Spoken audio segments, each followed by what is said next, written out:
Bonjour à toutes et à tous. C'est donc l'heure d'aller voir Spider-Man Homecoming et tout de suite on se retrouve donc pour la review du film sans spoiler. Bien évidemment, bonne vidéo à toutes et à tous.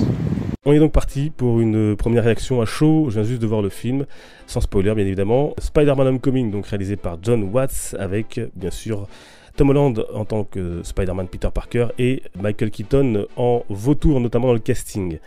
Alors, est-ce que personnellement j'ai aimé ou pas le film? Oui, je trouve que c'est un bon film de Spider-Man. Est-ce que tout le monde va l'aimer, l'apprécier? Je pense pas, je pense que c'est encore un des films de Spider-Man qui va diviser.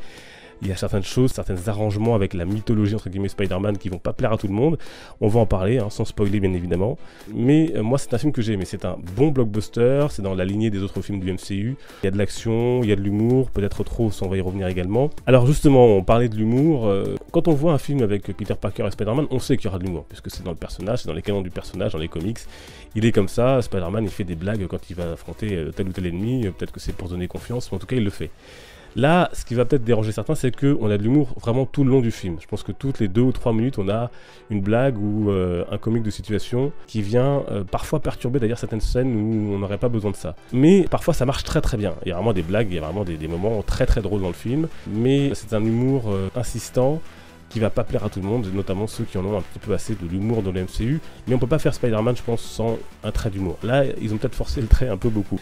Alors Tom Holland, lui, est donc un Peter Parker qu'on a découvert dans Civil War, et c'est un Peter Parker que moi j'apprécie. Je trouve que ça fonctionne bien, je trouve qu'il est bien dans la peau de Peter Parker, il est bien dans la peau de Spider-Man.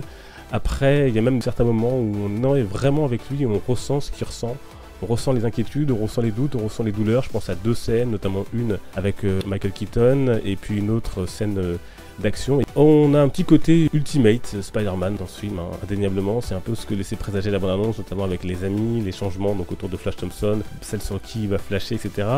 On a un petit côté Ultimate, on a même un petit côté Miles Morales, l'autre Spider-Man de l'univers Ultimate. Ça va plaire à certains, pas à d'autres. On est quelque part dans une réinvention du personnage, c'est-à-dire qu'ils sont un peu obligés, j'ai envie de dire, parce qu'on a quand même déjà eu 2 sagas Spider-Man, là en espace de 17 ans, moins de ça même. Et donc c'est vrai que revoir un film avec Peter Parker, Mary Jane Watson, Gwen Stacy, l'oncle Ben, la mort, etc. Peut-être que voilà, ça n'aurait pas marché parce qu'on a peut-être trop vu. Et donc là, du coup, on a une origin story sans être une origin story parce qu'on revient pas sur la morsure de l'araignée, même si c'est indiqué, etc., etc. Et c'est quand même une origin story parce qu'on a les débuts de Peter Parker en tant que Spider-Man, véritable Spider-Man, comme on l'a vu dans Civil War. Son costume lui est donné par Tony Stark, on revient là-dessus, etc., etc. Donc c'est une origin story sans l'être. Mais je pense qu'ils étaient obligés quelque part de réinventer le personnage. Après, ça va plaire ou ça va pas plaire, vous avez trouvé que ça va marcher ou que ça va pas marcher, mais moi je trouve que ça fonctionne plutôt bien, voilà, avec les nouveaux arrivants, avec la nouvelle optique. Donc ce grand pouvoir implique de rendre responsabilité, on l'a pas dans ce film, mais on a une autre phrase prononcée par un autre personnage qui va faire le lien et qui va être un peu une maxime et qui va aider Peter Parker dans ce qu'il va faire, qui va aider Spider-Man, donc ça c'est plutôt intéressant. Alors la présence de Tony Stark, la présence d'Iron Man dans le film, alors comme beaucoup d'entre vous, moi j'avais un peu une crainte que le film soit plutôt Iron Man et Spider-Man, et non, non, j'aime beaucoup Iron Man, mais ils ont bien dosé la chose. Iron Man est présent, même très présent, mais il n'est pas omniprésent, il est là par petites touches, il est là par petites doses. Peut-être que certains ça va être encore trop. Et les scènes avec Iron Man sont très intéressantes pour certaines. Elles apportent quelque chose au film, au personnage également de Peter Parker. Et il y a quelque chose à la fin autour d'Iron Man. Ça c'est quelque chose que vous découvrez qui est vraiment intéressant et surprenant. Le méchant joué par Michael Keaton est plutôt efficace. Alors on n'a toujours pas le méchant aussi charismatique qu'on aimerait. Il y a de bonnes surprises avec lui, je ne vais pas vous les révéler, bien sûr vous verrez ça en regardant le film. Pourquoi est-ce que ce mec devient si un peu extrémiste, le mot est un peu fort, mais aussi méchant comme ça? C'est peut-être pas aussi clair que ça par contre. Mais sinon niveau interprétation de Michael Keaton, on est sur quelque chose qui fait largement l'affaire. Après il y a aussi 2-3 petites choses que j'ai pas trouvé très cohérentes, notamment des questions de négligence de Peter Parker vis-à-vis de son identité secrète, vis-à-vis de ses camarades de classe ou vis-à-vis de ce qu'il peut faire ou amener dans son lycée. Là, je trouvais que c'était vraiment pas très cohérent et pas très logique de le faire de cette façon-là. On est dans un film qui, vous savez, maintenant fait partie du MCU, et on a un lien qui est bien évidemment fait avec les événements qui se passent dans Civil War, plus qu'un lien. On sent vraiment que le film est dans le MCU, et ils ont voulu le montrer. Il y a beaucoup de références aux Avengers, à Civil War, etc., etc.